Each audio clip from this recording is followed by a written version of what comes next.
Hey friends, Rolf here. Thanks for joining me today for the Louisville ProActivist Report. I have a special guest with me today. This is Ward Wilson, and he is the director of the Kentucky Waterways Alliance. So thanks for joining me today, Ward. Thanks, Rolf.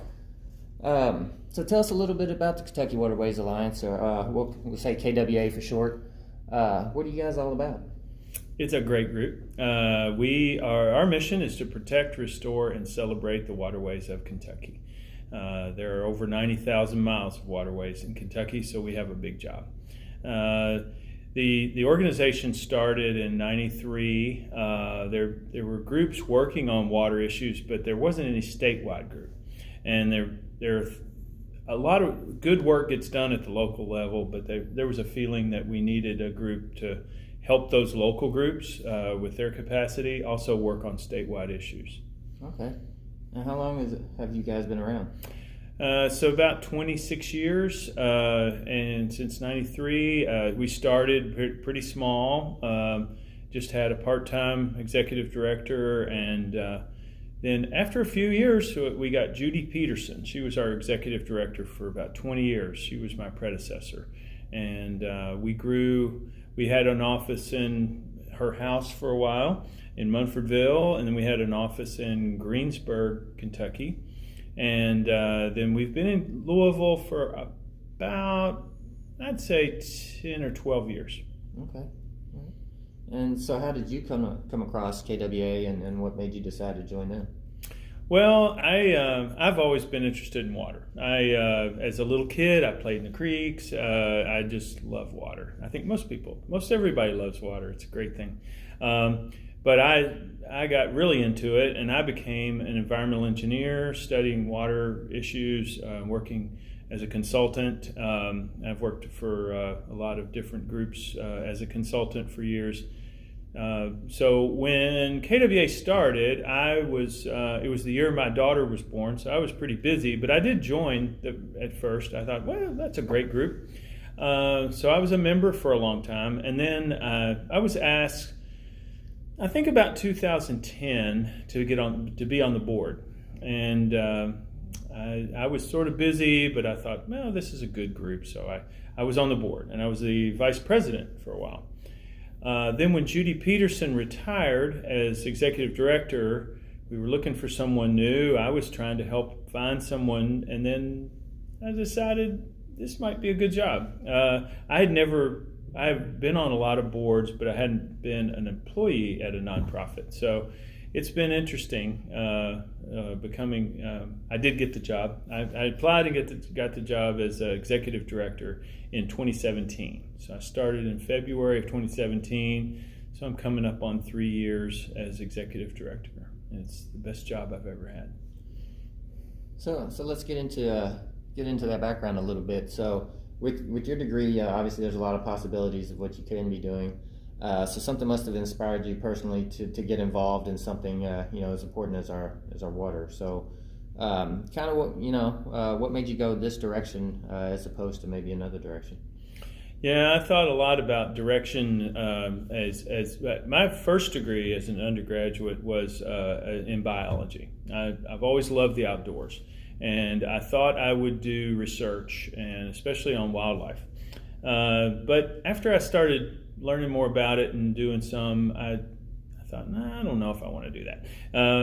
But then I worked for some engineers, and I really liked engineering in terms of solving problems. But I always wanted to stay in environmental. That's what I love. I feel fulfilled by doing it. Now, when you're working as a consultant, I've worked on some great projects, and I've really enjoyed it. But it's not all. It didn't always feed that need to do good, and so that's why I started volunteering and getting involved with groups like KWA, and I was on the Soil and Water Conservation District Board here and some other things. And I'd been kind of getting a little restless in my career and thinking, I really want to do something that I feel better about. And when this opened up, I just thought, this is what I've been doing, and this is really what I want to do. So I went for it. But it's different. It's less money than consulting. It's but I just love it. It's what I want to do.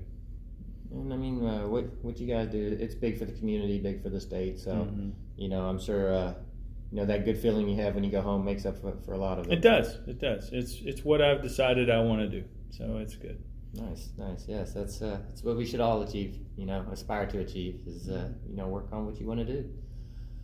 So speaking of what you're working on and what you want to do, so what is KWA, what's some of the stuff they've worked on in the past and kind of what are the things that you're working on now?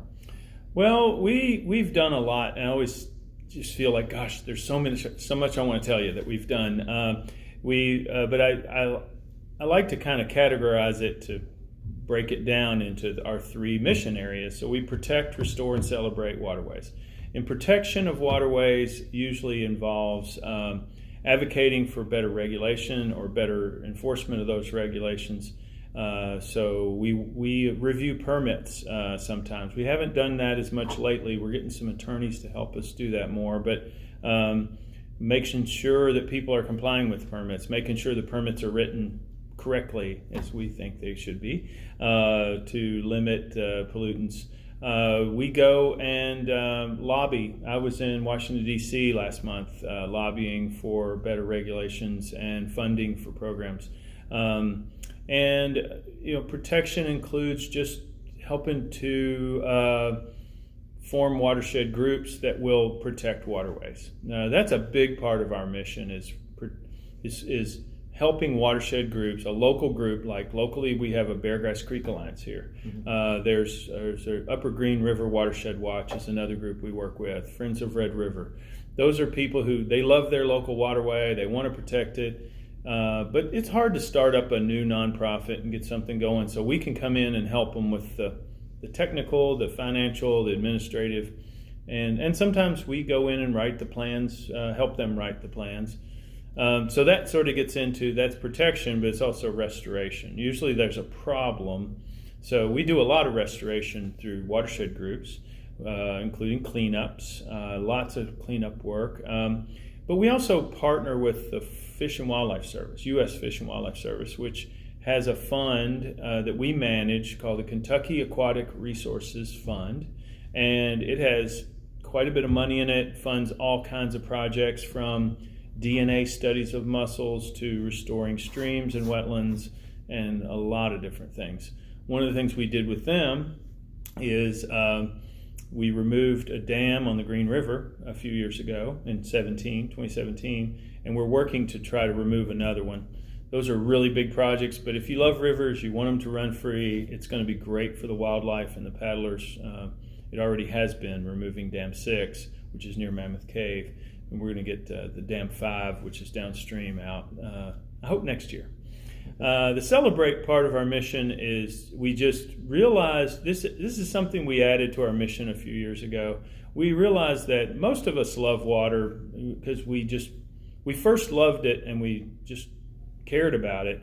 Then we work to protect and restore it. But not everybody gets out and plays in the creeks anymore.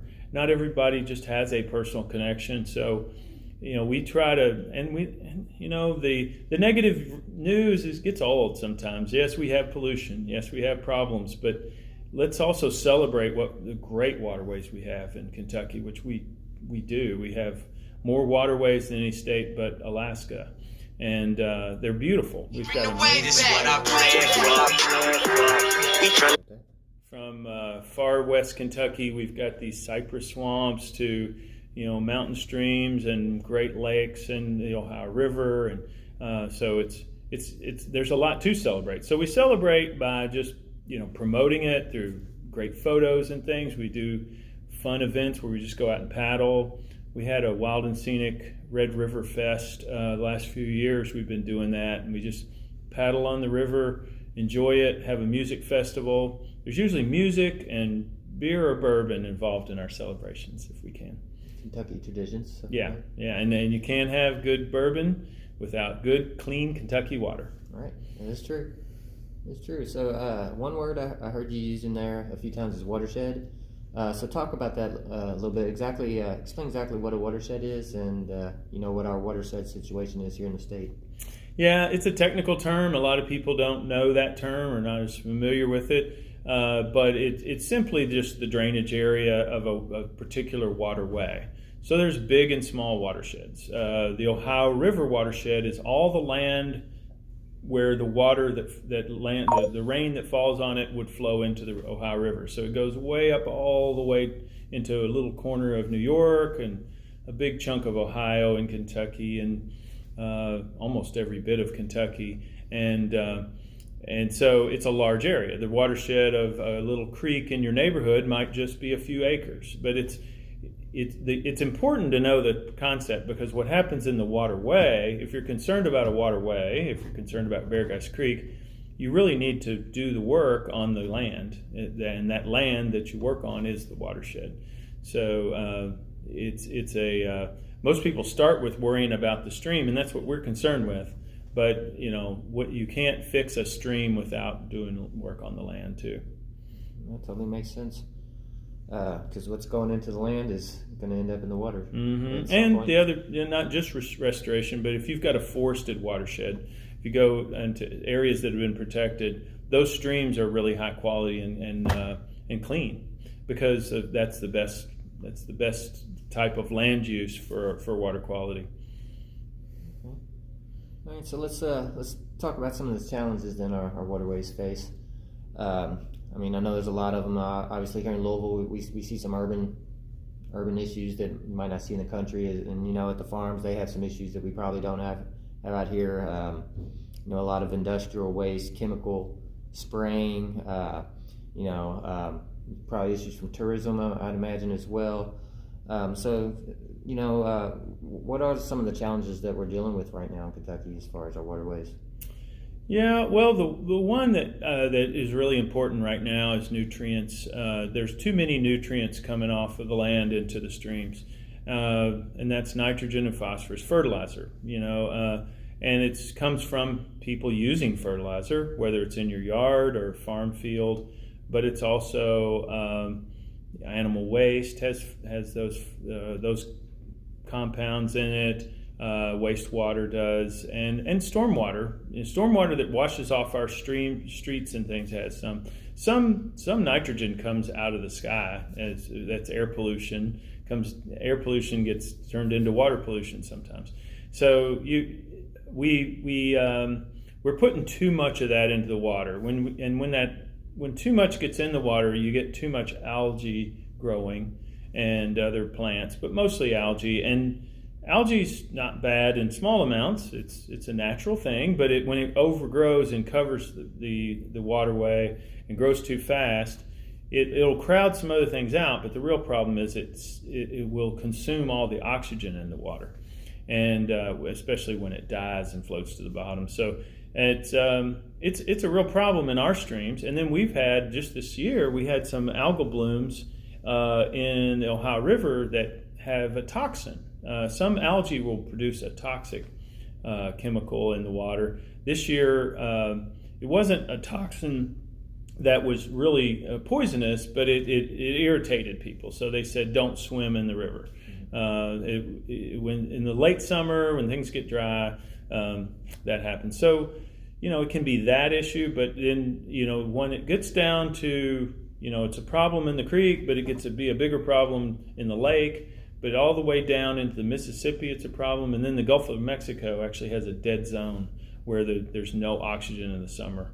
And that's all because of this problem. So we're a part of that. Sediment from erosion is a big problem in our streams. And chemicals, there are a lot of chemicals. We've done a lot of good in regulating most chemicals, with somewhat the exception of nutrients. But the days of having the really bad chemicals is mostly over, although now we're finding some new things. We pretty much have controlled things like DDT by banning its use, and some chlordane. Now, some of those things, they persist in the environment. They don't break down. If you release some chemicals, they'll be a problem for a while, but eventually the stream cleanses itself. There's some things like elements like metals, they don't break down. So mercury is a real problem. We're very concerned about mercury, selenium, heavy metals like that. and we see those coming from coal ash ponds, and we've got a case in court now where we and the Sierra Club are being represented by Earth Justice, who's a great environmental law firm, basically. Good, yeah. And Earth Justice is arguing our case against Kentucky Utilities because they're releasing selenium and other metals into Harrington Lake, which is near Danville, near Shakertown.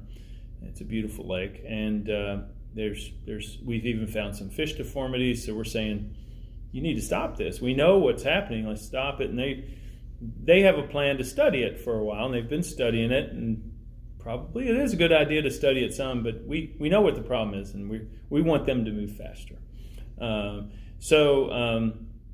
Those are some of the things. There's always issues that are coming up. I will say, since the Clean Water Act was passed in 1972, our rivers and streams are much cleaner, but there's still work to do.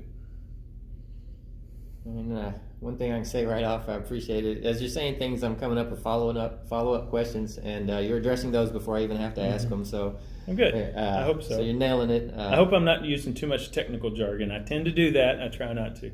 Oh, that's quite all right. I can say one thing about my audience, that they're smart people. So good. And they're the kind of people, if you say something they don't know what you're talking about, they will actually look it up. There's the Google. So yeah, it's all on the Google. Absolutely. So.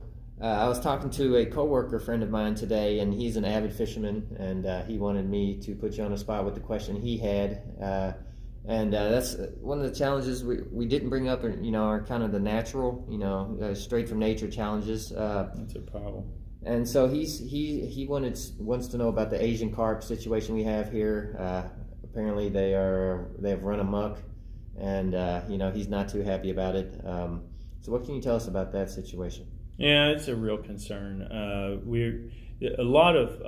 the national level, a lot of people are worried that Asian carp will get into the Great Lakes, which would be terrible. But we've got them here, and they're really causing problems. A little bit more down in West Kentucky, but certainly all up and down the Ohio River.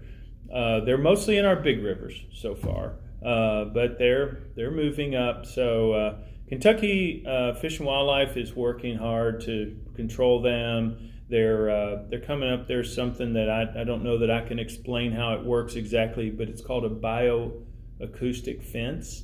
And so sometimes they have. I think the carp are kept back by when they see a stream of bubbles. So they use bubbles, but they also use sound to repel them. And so we'll see how that works. We're doing everything we can. I know one thing that has been promoted is getting commercial fishermen to go out and catch them. And I've eaten Asian carp, and it's not bad. I like it. Yeah, it's but it is really a problem because they anything invasive like that, it doesn't have natural predators, and so they overgrow like crazy, and they just eat up all the food that the native fishes would have, and it kills them that way. The other thing is they jump out of the water and they hit people. And I've heard people have been hurt because when they hear the sound of the boat, they just jump up out of the water. And these are big fish, they can hurt you, I guess, when you're flying down the lake. So how did they get here to begin with? Is it like a pet situation where they're being flushed down toilets, or? No, there may have been some that were like in ponds and things, but they were in ponds. The idea sometimes the fix is worse than the problem. So I mentioned algae before, and algae in a farm pond is a problem. So the best thing you can do to control algae in a pond is plant some trees around it, get some shade on it, try to keep nutrients out of it. But there's a quick fix. We all want a quick fix, and people said, "Hey, you can buy these carp, and they'll eat up all the algae for you, and they'll do it for free. They're cheap fish, and they even tried to make them sterile. They called them triploid. It's something to do with their genetics that said they can't reproduce. Well, nature will find a way, and they did. And some of them weren't sterile anyway, and they put them in ponds, and they should have stayed there. But floods come, they get washed out, people catch them and put them in creeks, and they've reproduced. So it's a situation where we did it to ourselves. We should have known better, and this is why I worry sometimes when we have an invasive problem and we want to bring that predator for that invasive in. We got to be careful that we don't cause a bigger problem. It's hard to know. We don't know enough about nature to mess around with it too much. And I am an engineer, and that's what we do. But we have to be humble and realize we got to be careful. So now that they're out, it's hard to really you can't control them as well. And I don't know that we're not. I hate to say we'll never get rid of them. It's unlikely we'll ever get totally rid of them, but we can control them and keep them out of certain waters. And there are some people that think maybe exotic invasives will peak for a while, but then they may crash, and maybe someday we can get rid of them. And you brought up something in there I wasn't expecting, but I recently watched a video coming out of, I believe it's Amsterdam, where the pollution problem, they're known for their canals, but they had the pollution coming out of the canals and into the sea. So what this guy's come up with is bubbles, and he's putting them at the end of the canal right before they reach the next body of water, and it allows the fish to swim through, but the bubbles are coming up and it's catching the pollution all right there where the bubbles are forming at the top. And I thought that was pretty cool. And then I heard you bring up, not in the same, but yeah, it's kind of cool. We see that. Hopefully we can come up with some ideas like around here to help keep our streams clean and everything. I have Beargrass Creek behind where I live, and I'll go down there and I'll clean it every once in a while in my little area. We can all do our part, and then it's great to do something. Yeah, I would say that would be more fun to spend a Saturday with Bubbles taking care of that, and then just cleaning that off the top. Yeah. Just a little side note there. But yeah, I wanted to talk about some legislation coming up at the state level, at the national level. Is there any kind of legislation going around right now that you have an eye on affecting the water? Yeah, we're tracking some things at the national level, especially. We are a part of another partnership we have. We do a lot of work through partnerships. We are the affiliate for the state of Kentucky for the National Wildlife Federation. And so the way that federation works is it has affiliates in almost every state, and then there's a big national office. And National Wildlife Federation is basically interested in wildlife, but there are a lot of other water groups like us because wildlife need water. We deal with a lot of issues like Asian carp through them. One thing I didn't say about that is we have lobbied for more funding for some of the controls that are being put into Land Between the Lakes area, the lakes down there. But we get a lot of our information on how to do that through National Wildlife Federation. So with them, the big push we've been doing lately is talking to our legislators about funding wildlife habitat work. We have great wildlife in the state, but we've got some problems with some, and especially we're going to be interested in aquatic wildlife. And that's mussels and darters mostly. Mussels we don't have the mussels that you eat here. We have these native freshwater mussels, but they're fascinating, and they're little sentinels in the water. They live for 50 years or more, some of them. We used to have a wide diversity. We still have pretty good diversity, lots of species of them. They're really interesting. Part of their life cycle involves fish. They're part of the ecology. And we've lost some of them and from pollution and changes to the rivers. So we're trying to bring them back, and we've done a lot of great work. Kentucky Fish and Wildlife and U.S. Fish and Wildlife has some great biologists working on it. So, but the funding for that is low. There's not a lot of money for fish and wildlife that aren't hunted or fished. There are dedicated funding sources for game species. So the bass and the white-tailed deer, there's plenty of money to manage those and protect their habitat. But the songbirds and the darters and the mussels, not as much. But there's a plan called Recovering America's Wildlife Act to have a dedicated funding that would be about $15 million a year for Kentucky. Every state would get some, and we want that funded. We'd like to see that funded. It would be great for wildlife, and anything you do for wildlife habitat is almost always good for water. So beyond that, it would be mostly funding issues. There's a land and water conservation fund that recently did get funded.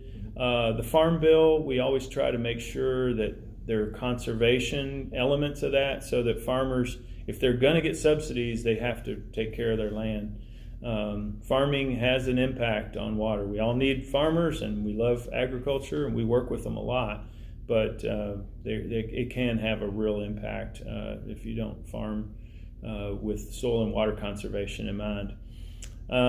Those are the big things. At the state level, there really isn't anything moving right now. We mostly feel like we're playing defense sometimes at the state and federal level in the last few years. There's some bad ideas, like any weakening of the Clean Water Act is going to be our top priority to stop that. The Clean Water Act has done a lot of good and is still doing a lot of good, and we need it.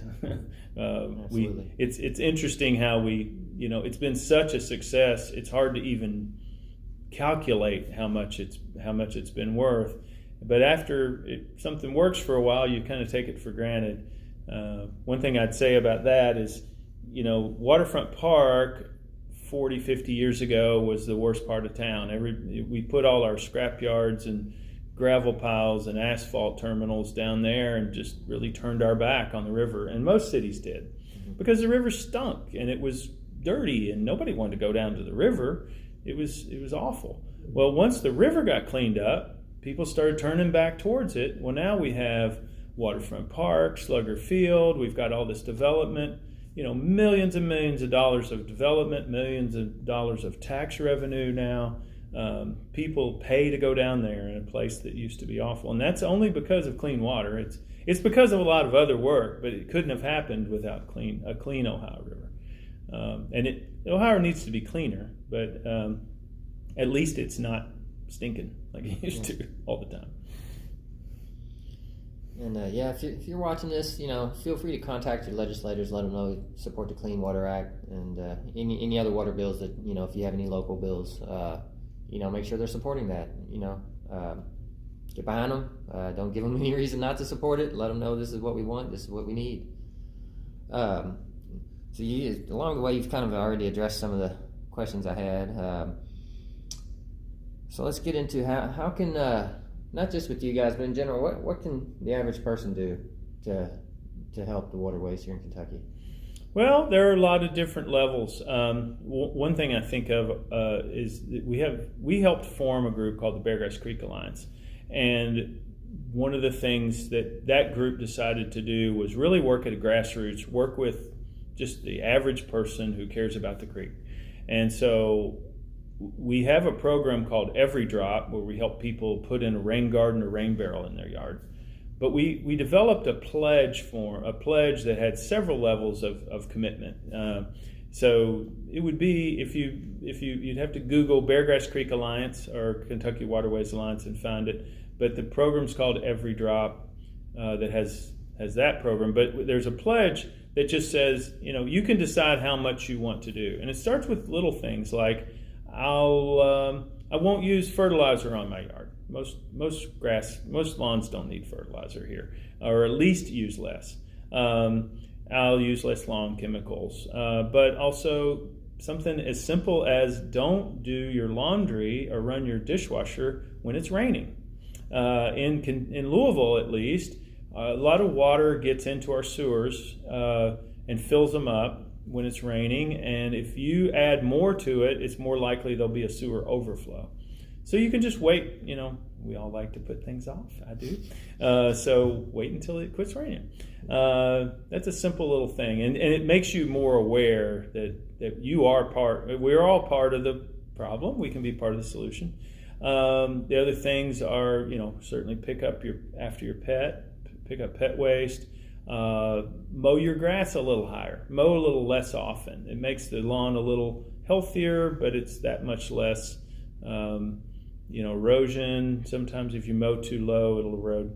So those are little things. Then if you want to get engaged, you can do things in your yard like a rain garden or rain barrel, and we'll help you do that if you're in the Beargrass Creek area. And then do a cleanup. Well, first, I guess the very first thing is don't litter. All litter ends up in the waterways, almost all of it. So it's downhill and it ends up there. So a lot of stuff we see floating in our waterways, it wasn't thrown in the waterway, but it's litter from the street. So don't litter, please, but pick up stuff if you can, and join a cleanup. Cleanups are fun. Not everybody likes to pick up trash, but it's actually pretty fun. You get out there in a canoe. We do one. This is on the Elkhorn Creek in central Kentucky, but it's a pretty good day for people. They get a free boat to use. They get a lunch, and they get to go paddle on a great creek. They pick up some trash, but it's a good feeling when you look at an area that used to be dirty and trashy, and you walk through and clean it up, and you look back and say, I did that.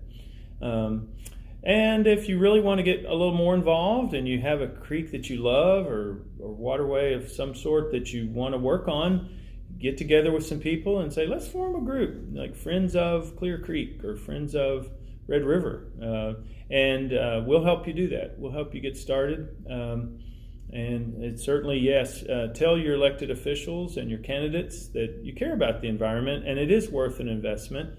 I know money's tight, and we're not for unlimited taxation, but we have to invest in things that have value, and water is worth it. Absolutely. Now, before we get out of here, is there anything that we've missed so far, or anything else you wanted to address? Well, I'll just tell you a little bit about some of the things we're doing coming up. We do a lot of different events, especially we're very active in the summer. We have a lot of cleanups.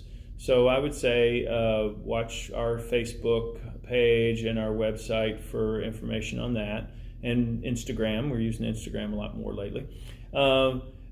There's some of the things that are right now, we're not doing as many cleanups because it's cold, but we are doing 2 weeks from today. This is Monday the 2nd, 3rd, 2nd. 2 weeks from today on the 16th is an event. It's up in northern Kentucky at Wooden Cast Brewing. They'll have a dollar a beer goes to us that night. So we do fun things like that. Watch for that. We do a lot of things like that with West 6 Brewing. Hot Cat down the street here also did a Earth Day event for us. A big thing that we have coming up is tomorrow is Giving Tuesday, so you can go online and give. You've had your Cyber Monday and done your consumption, and tomorrow you can give and give back a little. The big thing our biggest event is probably our Wild and Scenic Film Festival. We usually have 300 people come in and watch a bunch of great movies. There's an organization that kind of puts these movies together, but we pick which ones we want. We try to have some short ones, some long ones, some funny ones, some serious ones, but there's always usually a water component. The next one will be at the I think it's called the Holy Trinity Community Center. It used to be called the Clifton Center. It's in Clifton area. I didn't realize they changed their name. Yeah, they changed it some time ago. We used to have it there. We moved away from that for a while and partnered with Parklands, but we're going to go back there this year, and it'll be April 17th, which is a Friday. So it's the Friday before Earth Day. Earth Day is coming up. I'm sure we'll do something. I think we're going to do some work with the Salt River Watershed Watch. This will be the 50th Earth Day, so that'll be neat. Earth Day is on April 22nd. Okay, and so I know you mentioned you're on Facebook, you're on Instagram. Is there any other way people can contact you guys? Well, you can always email me at director@kwalliance.org. It's kwalliance.org. Or call us at 502-589-8008. And social media has been a great way for us to connect with people. We We have way more followers on Facebook than we have members. We'd like to have more members. Yeah, if you could join us, we would love for you to be a member. We have a print newsletter too. A lot of people still want that paper, and it is good to have that. But most of our information does go out on email. The best way probably to keep up with us is to sign up, and you can do this through our website or contact us and we'll put you on the list to get our emails. We do an email every other week of what's happening in water, and it's usually our events, but we try to promote other people's events. We hope to be the place to go if you want to know about what's happening with water in Kentucky. It is hard to keep up with it all, but we try, and we do keep on top of most of it. One thing about being around for this long is people know us and come to us. We partner with a lot of groups. You all are doing really good work, so we really Thanks. do appreciate it. Yeah. So unless there's anything else, I guess we'll go ahead and get this. Well, thanks a Just lot. wrapped Thanks up, a yeah. lot for letting me talk about water. I love it. I appreciate you, for the work that you do and coming on my humble little show here. So educating my viewers about this. Thanks for getting the word out. Yeah. So I know most of you were not out buying things today or Friday. If you watch this show, hopefully you've been saving your money. Giving Tuesday, a lot of good organizations out there. Consider KWA as a possibility, or if you're not local, your local water organization there, whatever's local to you. So water and air, those are our most important things. We have to take care of those. We owe it to ourselves. We owe it to future generations. And there's a lot of simple things we can do. So, just respect nature, respect the water, respect the air, and we'll be okay. Quick programming note. Next episode is coming up this Thursday. I have on Jessica Smith. She's the director of the Arrow Fund. So we're going to be discussing animal cruelty issues and animal rescue. So look for that Thursday night. Other than that, guys, I've got a new job, a crazy schedule this month. Thursday's show will probably be my last show for the rest of the month, more than likely. But I'll be back strong in January with some more interviews, and I've got some good stuff I'm looking at. So thanks for tuning in. Like, subscribe, follow, share, all those good things. And most importantly, always think critically.